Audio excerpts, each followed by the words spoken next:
This is the next episode of AirTalks by Airly, and today my guest is Ms.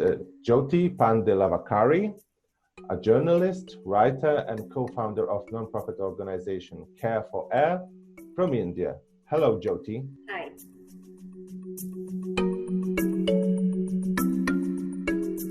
I think the lockdowns that have been a result of people trying to protect themselves from coronavirus have led to much a fall in a lot of industrial activity and also road traffic. And so air quality all over the world has improved significantly. In India especially, we find, and I live in New Delhi, air pollution actually fell almost 80%. I mean, it's the lowest we've ever seen that I can remember, and it was not just that you could see it, because we could see blue skies, we could see, it was so clear that just looking outside was so clear, but we could also smell it. The air smelled fresh. There was no smell of, the usual smoke and the kind of our eyes stinging, all the feelings that we used to feel that, oh, the air outside is bad, that had all gone. It was beautiful. I was actually able to sit outside and do breathing exercises, pranayams, when, I think for the first time in 10 years that I've actually done that, because the air outside was so clean.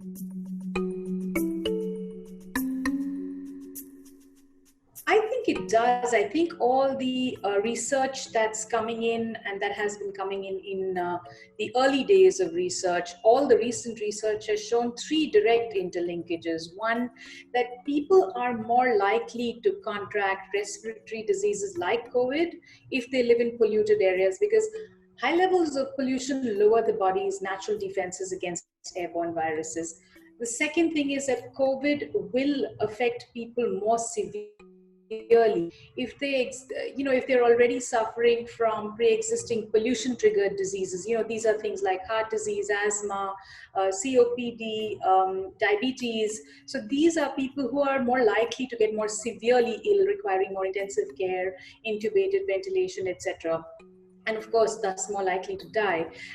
And then the third thing is that the current levels of air pollution that COVID patients are exposed to, if you are living in a very severely polluted area and you get COVID, then that will sort of add to the severity of the disease, leading to greater chances of hospitalization and death. And of course, the fourth interlinkage, that microparticulates act like little Ubers, and the SARS-CoV virus sort of hitches a ride on this. So more pollution means more spread of the disease. I think that research is still in the process of being that research is still, the verdict for that is still out there. So I think the most important, of course, is as countries gear up to head back to higher growth, because you see the curve that has been flattened is not just the epidemiological curve of the disease, but also economic growth curves, unfortunately. So as countries start preparing to get back to high growth, I think it's very important to choose sustainable green growth. For that, I think, of course, the main thing, which is that one has to be aware of the dangers and the health harm that pollution causes. So greater awareness is very important.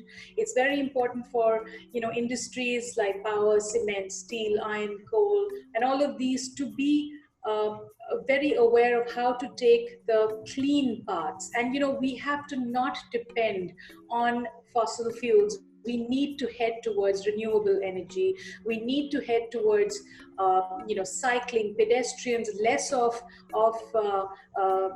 vehicles that create the kind of pollution that we are seeing, and that was actually flattened by the lockdowns. So we need to choose to go with a sort of a green growth. And I think if we don't do that, then we're going to be, sadly, we will be in a worse state than before. Unfortunately, I think I have found that in India, although a lot of campaigners and activists have been asking for a greener revival, what we are finding is that the government has actually put about 50 new coal blocks are going to be privatized and commercialized, and we seem to be heading more and more towards a greater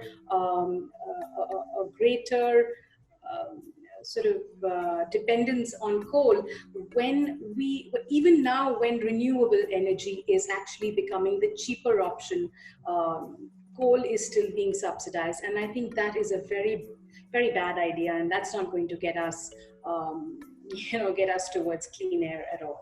Thank you very much for the interview.